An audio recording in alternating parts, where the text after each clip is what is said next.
and not just any sci-fi, like a almost 900-page sci-fi book. Who will be reading that 900-page sci-fi book? I will. Who doesn't even read sci-fi like that? I don't. But who's about to pick up this 900-page sci-fi book? I am, because I need it. It's done. It's ordered. It's pre-ordered. It should be here on the 15th, and I'm gonna read it.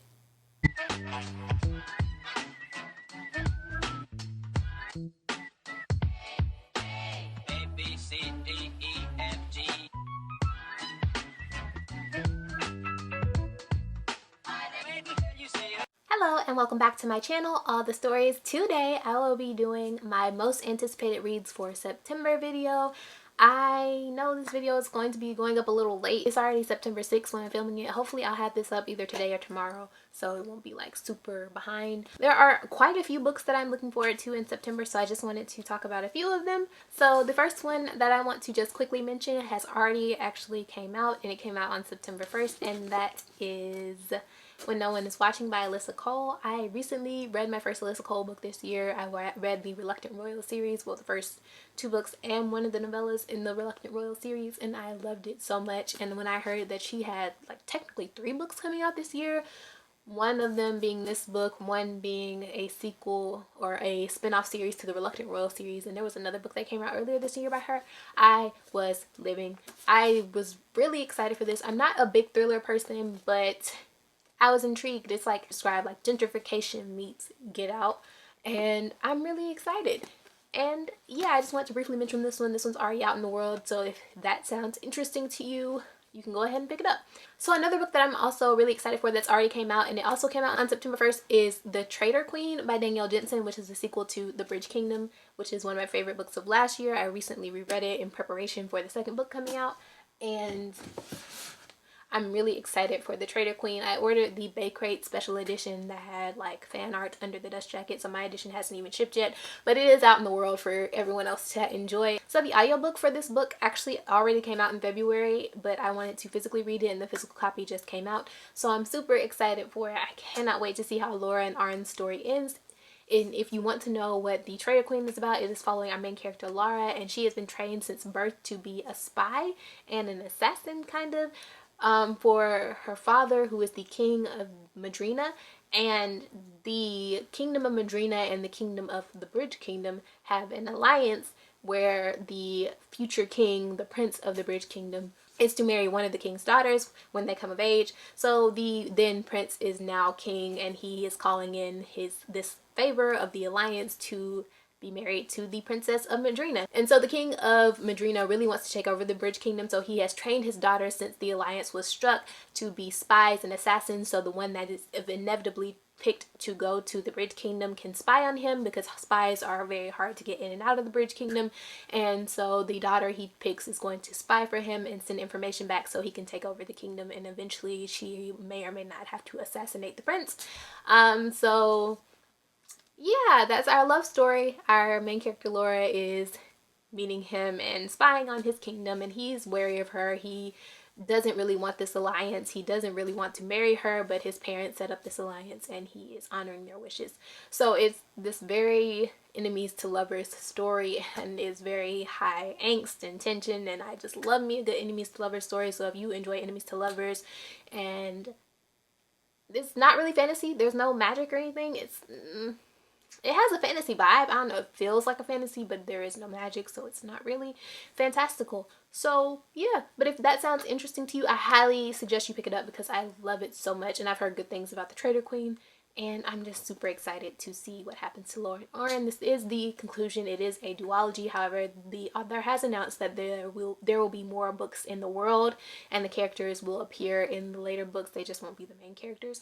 So yeah. So the next book that I'm really excited for comes out September 8th, and that is The Other Side of the Sky by Amy Kaufman and Megan Spooner. This was a book that I randomly happened upon on Goodreads, and it just sounds really interesting. I know Amy Kaufman is a really popular author, and the only thing I've ever read from her, however, has been Illuminae and Aurora Rising, which she did in conjunction with Jay Kristoff. So this is my first time reading something that was involving her but not Jay Kristoff, so I'm really excited to see. But it also is involving another writer, so it's still not strictly just her, but I'm still excited to see what this book can bring to the table. It sounds like something that I would enjoy. It follows Prince North and Nim. Prince North is the prince of this city that floats in the sky.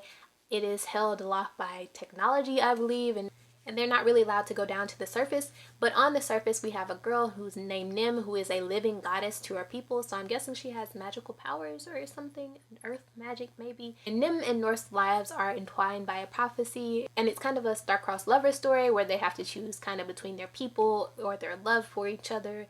And I'm just really intrigued. It sounds like it has all of the little elements that I like in books that would make it something that I really enjoyed, you know, the magic and the star-crossed lovers element. It sounds really interesting, even though the description is very vague. It just sounds like it has the possibility to be something I really enjoy. So the last 4 books that I have to talk about all come out on September 15th, so my wallet will be hurting on September 15th apparently. So the first one I want to talk about is The Roommate by Rosie Dawn. This book follows our main character Clara, who is from an infamous East Coast high society family, and she ends up moving all the way across the country to kind of get away from her family, and she ends up in a lease with a stranger to share an apartment. And she finds out, after looking her roommates up on the internet, she finds out that he is a porn star, and I guess they have a romance. I think that she's never she's never had a very pleasurable experience having sex, and he is out to change that for her. So that sounds like a good time, and I will be picking this up immediately. The next book that I want to talk about that comes out on September 15th is one of my most anticipated releases of the year, and that is Legendborn. I cannot wait for Legendborn. It is everything I want in a book, and it also has a beautiful cover. So like, just take a moment to look at the beauty that is this cover. Do you see it? Do you feel it? Like, it is beautiful, and I cannot wait for the book because I've heard nothing but glowing early reviews about it, and I am so excited to read it. This follows our main character Bree, whose mother has just died in a tragic accident. So she ends up going to college in Chapel Hill, and while she is there, she discovers this ancient society that she is a part of, that is a magical society that is and they're the descendants of King Arthur and the Knights of the Round Table. And she finds out that she is part of this order, and she realizes that her mother's death may not have been a tragic accident. So she is out to find out what happened to her mother and to get vengeance on the people that have caused her mother's death. And I am so excited. Literal black girl magic right here in the book, and I cannot wait to pick it up. Can we please can I have this book? I need it right now. Another one of my most anticipated releases of the year is To Sleep in a Sea of Stars by Christopher Paolini. Another book with another gorgeous cover. Look at it. It is so pretty. Christopher Paolini is also the author of the Eragon series, it's not called the Eragon series. He's the author of the Inheritance Quartet, and I am so excited. The Inheritance series, Eragon, Eldest, Brisingr, and Inheritance were my all-time favorite series when I was younger, and I loved it so much. And I was really shocked when he came out with this new book, because he has not released a book since the Inheritance series, and that series wrapped up when I was in high school, and he hasn't released anything since, except for a short companion short story collection to the Eragon series he released last year or the year before last, I think. And he hasn't released any new books in a while, and the first thing he announces happens to be a sci-fi, and I wasn't expecting it. I was expecting him to release another fantasy or maybe another series set in the Eragon world, but he comes out of left field with a fantasy, with a sci-fi, and not just any sci-fi, like a almost 900-page sci-fi book. Who will be reading that 900-page sci-fi book? I will.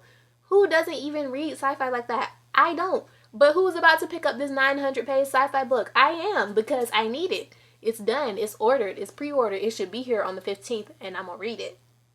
Because it's Christopher Paolini, and I need to know how his writing style has changed. I need to know how he has improved, and I need to know what this book is about, because I don't.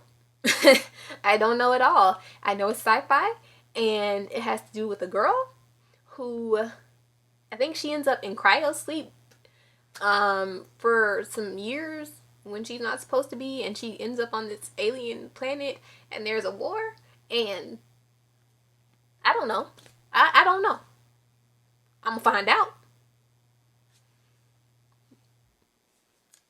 I'm gonna find out. Like, it's done. It's a wrap. It's over for you because Christopher Paolini has released a new book. So we're done. It's over. It's a wrap. It's finished. Have a good day. Enjoy. So just some honorable mentions that I'm also looking forward to, but I don't want to go too in depth because I just wanted this to be a quick, easy video. I didn't want it to be super long, but just another rapid fire little session of books I'm looking forward to. In September, we have Charming as a Verb. I do not remember the author's name. I'll have the picture here. Ties That Tether, A Deadly Education, and Grown by Tiffany D. Jackson. I am looking forward to all those, and they all come out in September as well. And I will also have the links to all these books down below in the description so you can pre-order them and just enjoy them as well. That's it for this video. Please let me know if you are anticipating or excited about any of these books that I mentioned in this video. Please let me know if there are any books that I didn't mention in this video that you're excited for. So I will see you guys all in my next video. Bye!